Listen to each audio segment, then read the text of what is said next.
توڑ جواب اس میں ہے جو آپ نے سوال کیا ہے۔ حضرت مریم کو کہتے ہیں وہ خدا کی بیوی تھی۔ اگر بیوی نہیں تھی تو بیٹا کیسے ہو گیا؟ ناجائز بیٹا تو نہیں نا وہ۔ اس کے مطلب ہے خدا کی قانونی بیوی تھی، ٹھیک ہے؟ اور خدا نے طلاق کب دی تھی ان کو؟ جو شادی کی یوسف نجار اس کے ساتھ، تو طلاق دی تھی خدا نے؟ نہیں نہ دی، تو شادی کیسے ہو گئی؟ اس لیے خدا کی بیوی کیا نہیں غلط ہے۔ اسی بات سے عیسائیوں کا جھوٹ ثابت ہو جاتا ہے۔ سمجھے ہیں کچھ؟ یہ شک ہے کوئی ابھی تک؟ میرا سوال تو یہ ہے کہ یوسف نجار اور ان کے دوسرے بچے وہ بھی کشمیر گئے کہ نہیں گئے؟ وہ کیا کرنے جانا تھا انہوں نے؟ حضرت یوسف نجار کے جو بیٹے تھے ان میں سے ایک بیٹا جو حضرت عیسیٰ علیہ السلام کا سوتیلا بھائی سمجھ لیں، یعنی ماں ایک تھی مگر عیسیٰ کے باپ نہیں تھے، وہ خدا کی قدرت سے پیدا ہوئے تھے۔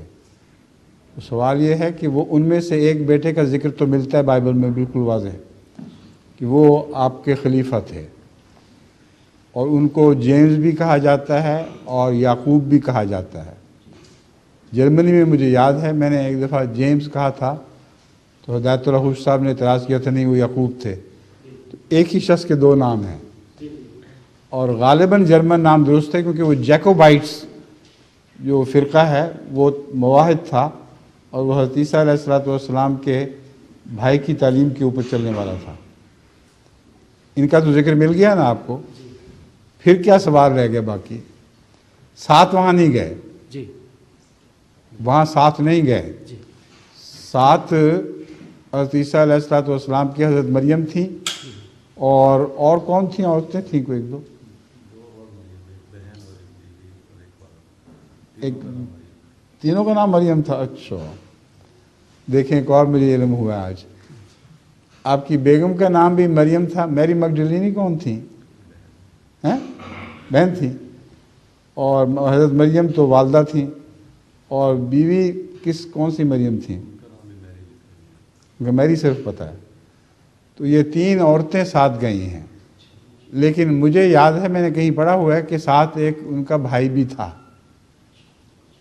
مگر اس کا میرے پاس کوئی ثبوت نہیں، مگر مجھے اتنا یاد ہے کہ ایک بھائی بھی ساتھ گیا تھا۔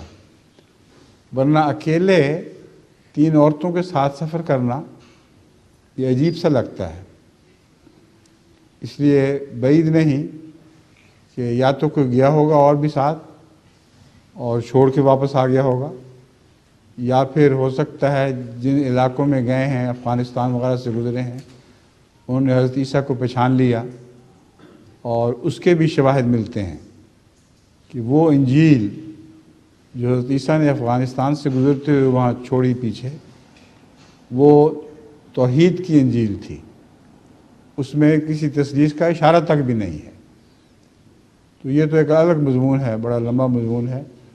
آکسفورڈ کے ایک پروفیسر نے، یعنی ایک طالب علم نے جو ریسرچ کے لیے گیا تھا، اس نے یہ واقعہ لکھا ہے کہ اس نے خود دیکھی ہے وہ انجیل رول کی ہوئی تھی، اور اس میں حضرت عیسیٰ علیہ السلام کا ذکر بڑی وضاحت کے ساتھ، اور یہ ذکر کہ آپ کا تو تثلیث سے کوئی تعلق نہیں تھا، خالصتاً توحید کی باتیں کی تھی۔ یہی حال ان کا وہاں کشمیر میں جا کے ہوا ہے، لیکن میں یہ بات تسلیم نہیں کر سکتا، یعنی میرے ذہن قبول نہیں کرتا کہ صرف آپ نے اپنی تین عورتوں کے ساتھ سفر کیا ہے۔ الٹرنیٹیو اس کا یہ ہو سکتا ہے کہ جہاں سے گزرے ہوں وہاں لوگوں نے پہچان لیا ہو اور وہاں ان کو تحفظ مل گیا ہو۔ سمجھ گئے ہیں آپ؟ جی جی ٹھیک ہے، جزاک اللہ۔ اور سوال؟ اچھا کیا آپ کو تو سوال سے کوئی نہیں روک سکتا۔ ایک سوال اور۔ سیدی جی، لوگ اس بات کا ذکر کرتے ہیں کہ انہیں حضور صلی اللہ علیہ وسلم خواب میں نظر آئے، لیکن بہت کم لوگ ایسے ہیں جو یہ کہیں کہ ان کو دوسرے انبیاء یا صلحاء امت خواب میں نظر آئے۔ اس کی کیا وجہ ہے؟ اول تو جو پہلی بات ہے یہ مشکوک ہے. رسول کریم صلی اللہ علیہ وآلہ وسلم اگر خواب میں واقعتاً نظر آئیں تو وہ دو باتیں نہیں کہہ سکتے ایک دوسرے سے متضاد. بعض مولوی کہتے ہیں ہمیں رسول اللہ صلی اللہ علیہ وسلم خواب میں نظر آئے اور انہوں نے کہا کہ مسیح موعود علیہ السلام جھوٹے ہیں، نعوذ باللہ من ذالک. اور بعض قسمیں کھا کے کہتے ہیں کہ ہمیں رسول اللہ صلی اللہ علیہ وسلم نظر آئے اور انہوں نے کہا یہ سچا ہے، یہ میرا ہے، یہ میرا ہے. سندھ میں بھی ایسا واقعہ ہوا تھا، ایک پیر پگم والے کا یہ واقعہ ہے. تو سوال یہ ہے کہ رسول اللہ صلی اللہ علیہ وسلم خواب میں اگر اصلی ہوں تو متضاد باتیں تو نہیں کر سکتے. اس لیے وہ جن کو حضرت مسیح موعود علیہ السلام پر یقین ہے وہ یہ یقین تو کر سکتے ہیں کہ وہ رسول اللہ ہوں گے جنہوں نے تصدیق کی ہے، اور جنہوں نے تصدیق نہیں کی وہ رسول اللہ صلی اللہ علیہ وسلم نہیں ہو سکتے. سمجھ گئے؟ اب سوال یہ ہے کہ حضرت رسول اللہ صلی اللہ علیہ وسلم کی ایک حدیث ہے کہ شیطان میری شکل اختیار نہیں کر سکتا.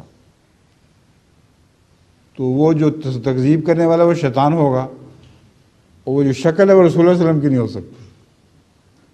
وہ شکل کسی اور کی ہوگی. پھر نفس کی بنائی ہوئی کوئی شکل ہے، اس کا نام رسول اللہ رکھ لیا، ورنہ یہ ہو ہی نہیں سکتا کہ شیطان حضرت صلی اللہ علیہ وآلہ وسلم کی شکل میں متمثل ہو. سمجھ گئے ہیں؟ تیسرا سوال کیا ہے آپ کا؟ کاغذ میں نظر ہے. لیکن بہت لوگ ایسے ہیں جو یہ کہیں کہ دوسرے انبیاء یا صلح امت نظر نہیں آئے. آپ کو نہیں بتاتے ہوں گے، مجھے تو بتاتے رہتے ہیں لوگ. بہت لوگ دوسرے انبیاء کو بھی دیکھتے ہیں خواب میں، مگر عموماً اگر دیکھیں احمدی تو اکثر یا رسول اللہ صلی اللہ علیہ وسلم کو یا مسیح موعود علیہ السلام کو دیکھتے ہیں یا خلفاء کو دیکھتے ہیں، اور دوسرے لوگ جو ہیں وہ دیکھتے ہوں گے، مگر وہ روایتیں ساری ہمارے پاس جمع تو نہیں ہوتی نا. مجھے کئی خطوں میں پتہ لگتا ہے، احمدی جب لکھتے ہیں کہ ہم نے فلاں نبی کو بھی دیکھا، فلاں نبی کو بھی دیکھا. اور میں نے بھی ایک دفعہ مسجد مبارک میں رویا میں دیکھا تھا کہ سارے انبیاء اکٹھے ہوئے ہیں، اور ان نبیوں میں حضرت مسیح موعود علیہ السلام کو دیکھا مگر رسول اللہ صلی اللہ علیہ وسلم کو نہیں دیکھا. تو مجھے تعجب ہوا پہلے تو، یہ کیا بات ہے کہ سارے نبی جمع ہیں اور وہ نہیں. تو اس وقت مجھے خیال آیا کہ اس وقت مسیح موعود علیہ السلام رسول اللہ کی نمائندگی کر رہے ہیں. تو یہ بھی رویا میں تھا، اور سب نبیوں کو میں دیکھتا پھرتا تھا، چاروں طرف ہر قسم کا نبی دکھائی دے رہا تھا. حضرت ابراہیم بھی ان میں تھے، دوسرے انبیاء بھی تھے. تو اب تفصیلاً نام لے کر تو میں نہیں کہہ سکتا کہ ایک کا نام میں پہچانتا تھا، مگر خواب میں یہ تاثر بلکہ یقین تھا کہ اس وقت سارے نبی اکٹھے ہوئے ہیں، اور ان کا منہ مشرق کی طرف تھا. مشرق کی طرف اس لیے کہ مسیح موعود نے مشرق سے ظاہر ہونا تھا، ورنہ تو انسان کو خیال آتا ہے کہ مسجد میں سب کا منہ اس طرف ہوگا، قبلے کی طرف. تو قبلہ ایک نام ہے خدا کی طرف رجوع کا. خدا تو ہر جگہ ہے، وہ ہر طرف قبلہ ہے خدا. تو اس خواب کی تعبیر میں یہ کرتا ہوں کہ مشرق میں چونکہ مسیح موعود علیہ السلام نے ظاہر ہونا تھا، اند منارۃ البیضاء، سفید مینارے پر دمشق کے مشرق میں. تو اس لیے اس رویا میں حضرت مسیح موعود علیہ